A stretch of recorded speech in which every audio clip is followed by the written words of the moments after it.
Hello मित्रांनो, कशा आहात सगळे? I hope you are very good at your home. So today we are going to learn about the new words that is very important to communicate each other. So let us see the some important words that is I have written on the board. So see here. आता पाहूया मित्रांनो, जे काही basic words आहेत आणि basic आणि important आहे, grammatically भाग आहे थोडासा, हा आपण आता घेणार आहोत. त्यामुळे आपल्याला संभाषणामध्ये थोडीशी मदत होणार आहे. त्यामुळे हे 10-11 जे काही इम्पॉर्टंट वर्ड्स आहेत हे आज आपण पाहणार आहोत. चला तर मित्रांनो, पाहूया काय आहेत ते वर्ड्स आणि त्यांचा उपयोग कुठे कुठे केला जातो ते आज आपण डिटेलमध्ये पाहणार आहोत. First of all we will see here. Here म्हणजे येथे. हिअर किंवा हिअर याचा अर्थ होतो येथे. येथे म्हणजे इथं. ओके, मराठीमध्ये आपण म्हणू शकतो. तर हिअरचा अर्थ आहे येथे. आणि वाक्यात उपयोग करायचा जर झाला तर कशा पद्धतीने केला जातो? Come here. Come here. आणि याचा उपयोग हा here you are. Here you are याचा उपयोग दुसऱ्या अर्थासाठी पण केला जातो. हिअर यू आर म्हणजे काय? हे घे किंवा हे इथे आहे, याचा असा इथं मिनिंग होतो. म्हणजे याची दोन मिनिंग होतात. हिअर येथे पण होतं आणि बघा या इथं आपण काय लिहिलं, इथं कम हिअर लिहिलं आहे म्हणजे इथे आपल्याला एक अर्थी इथं आपण म्हणू शकतो कम हिअर म्हणजे येथे, इकडे ये. आणि काही वस्तू देण्यासाठी आपण याचा उपयोग केला जातो here you are. Here you are, हे घे तुझं. Here you are. Okay, like this. चला पुढे दुसरा जे काही बेसिक इम्पॉर्टंट वर्ड आहे ते आहे देअर. देअरचा अर्थ होतो तिथे. इथे, तिथे. जी लांबची वस्तू किंवा लांबची जागा दाखवण्यासाठी किंवा एखादी वस्तू आहे लांब ठिकाणी ते दाखवण्यासाठी देअर याचा उपयोग केला जातो. जसं की देअर, तिथे, तिथे. गो देअर, तिथे जा. आणि एखादी वस्तू देण्यासाठी there you go. There you go. आणि समजा एखादा राजा भूतकाळामध्ये अस्तित्वात असण्यासाठी आपण देअर वॉज अ किंग असं म्हणतो. देअर वॉज अ किंग, एक राजा होता. Okay, I hope you are understood this sentence also. So see here. Now third important word, in front of. च्या समोर. याचा वाक्यातील उपयोग कसा करायचा? He is in front of me. He is in front of me. तो माझ्यासमोर उभा आहे किंवा माझ्यासमोर आहे. ओके, त्यानंतर पाहूया आपण बिहाइंड. बिहाइंडचा अर्थ आहे च्या मागे. The board is behind me. The board is behind me. जसं की समजा आता मी असं उभं राहिलो आणि मी म्हटलं the white board is behind me. तो बोर्ड माझ्या पाठीमागे आहे. ओके, म्हणजे बिहाइंडचा अर्थ काय आहे? च्या पाठीमागे किंवा च्या मागे. Okay, I hope you are understood now. See now पाचवा जो काही वर्ड्स आहे beside.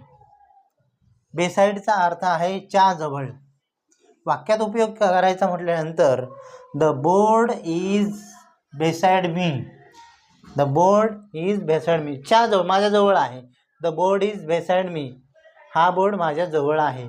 Come and sit beside me. Come and sit beside me. समजते? I hope you are understood. If you are not understood, tell me in the comment box. Okay, before. Next word is before. Before म्हणजे च्या अगोदर. बिफोरचा अर्थ काय? च्या अगोदर. वाक्यात उपयोग करायचा झाल्यानंतर कशा प्रकारे करू शकतो बघा. Wash your hands before meal. Wash your hands before meal.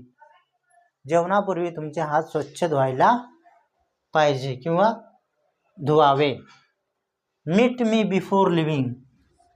जाण्याआधी मला भेटून जा किंवा जाण्याआधी मला भेट. Okay. Wash your hands before meal. बिफोरचा अर्थ काय येतं? च्या अगोदर म्हणजे कोणतीही गोष्ट करण्याच्या आधी. जसं की जेवणाआधी, अभ्यासापूर्वी हात किंवा अभ्यासापूर्वी हातपाय स्वच्छ धुवावेत किंवा जेवणापूर्वी हातपाय स्वच्छ धुवावेत, खेळून झाल्यानंतर हातपाय स्वच्छ धुवावेत असं. Wash your hands before meals. त्यानंतर 7वा आहे आफ्टर. आफ्टरचा अर्थ आहे च्या नंतर. च्या नंतर. इथं वाक्यात उपयोग कसा करता येईल किंवा याचा अर्थ कसा काय होतो बघा. I will come after 10 o'clock. मी 10 वाजेच्या नंतर. आफ्टरचा उपयोग आफ्टरचा मिनिंग काय होतं इथं? आफ्टरचा अर्थ काय आहे? च्या नंतर. ओके. आणि बिटवीन. बिटवीन च्या मध्ये. च्या दोघांमध्ये. दोघांमध्ये. बिटवीनचा अर्थ काय होतो? दोघांमध्ये. He was sitting between Rohan and Meera. तो रोहन आणि मीराच्या मध्ये बसला. ओके. बिटवीनचा अर्थ काय होतो? दोघांच्या मध्ये. ओके. किंवा च्यामध्ये. बिटवीनचा अर्थ आहे च्यामध्ये म्हणजे ज्या वेळेला 2 व्यक्ती असेल त्यांच्या मध्ये, दोघांच्या मध्ये ज्या वेळेला एखादा मनुष्य बसतो त्यावेळेला बिटवीन हा शब्द वापरला जातो. त्यानंतर पाहूया आपण अमंगेस्ट. अमंगेस्ट किंवा अमंग याचा पण अर्थ च्यामध्ये होतो. पण अमंगचा वापर ज्या वेळेला तिथं भरपूर गर्दी आहे आणि त्यामध्ये रोहन बसला आहे त्यावेळेला आपण काय म्हणू शकतो? ही वॉज सिटिंग अमंग फ्रेंड्स. तिथं त्याचे खूप सारे मित्र आहेत आणि तो मित्रांमध्ये बसलेला आहे. समजलंय? म्हणजे इथे ही वॉज सिटिंग अमंग फ्रेंड्स. इथं फ्रेंड्सची संख्या जास्त आहे. फ्रेंड्सची संख्या जास्त आहे त्यावेळेला ही वॉज सिटिंग अमंग हा शब्दाचा वापर केला जातो. अमंग हा शब्दाचा वापर केला जातो. कळतंय?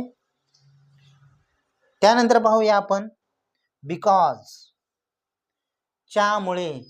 Y did you do this. तू का केलं असं? मग तो उत्तर काय देतो? वाय डिड यू डू दिस?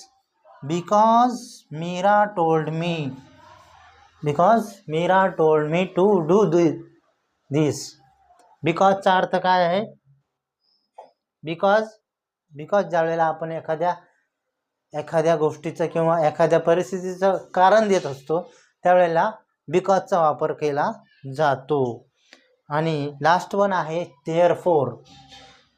देअरफोरचा अर्थ पण च्यामुळे होतो पण कशा पद्धतीने याचा वापर केला जातो बघा. This seat is bigger and therefore more comfortable. तिची जी खुर्ची आहे किंवा बसण्याची जागा आहे ती काय आहे? मोठी आहे आणि त्यामुळं ती काय आहे? एकदम कम्फर्टेबल आहे. हे जे काही इम्पॉर्टंट वर्ड्स आहेत हे आज आपण घेतलेले आहेत आणि या इम्पॉर्टंट बेसिक आणि इम्पॉर्टंट वर्ड्समुळे आपल्याला संभाषणामध्ये याचा वापर होणार आहे. आणि ही जी सिरीज आहे त्याचा आपला 4था दिवस आहे. 4थ्या दिवसानंतर आपण यापुढे ग्रामरचं सेक्शन पाहणार आहे. त्यामुळे सर्वांनी आपल्या व्हिडिओला सबस्क्राईब करून घ्या आणि बेलचं आयकॉन प्रेस करा जेणेकरून आपले व्हिडिओ तुम्हाला दररोजचे दररोज किंवा कंटिन्युअसली येत राहतील आणि आपल्याला इंग्रजीमध्ये कसं बोलता येईल याचा प्रयत्न आपण करणार आहोत. किंवा इंग्रजी बोलण्यासाठी आपल्या यूट्यूब चॅनलला सबस्क्राईब करा आणि साईडचं बेल आयकॉन प्रेस करा. धन्यवाद. जय हिंद, जय भारत.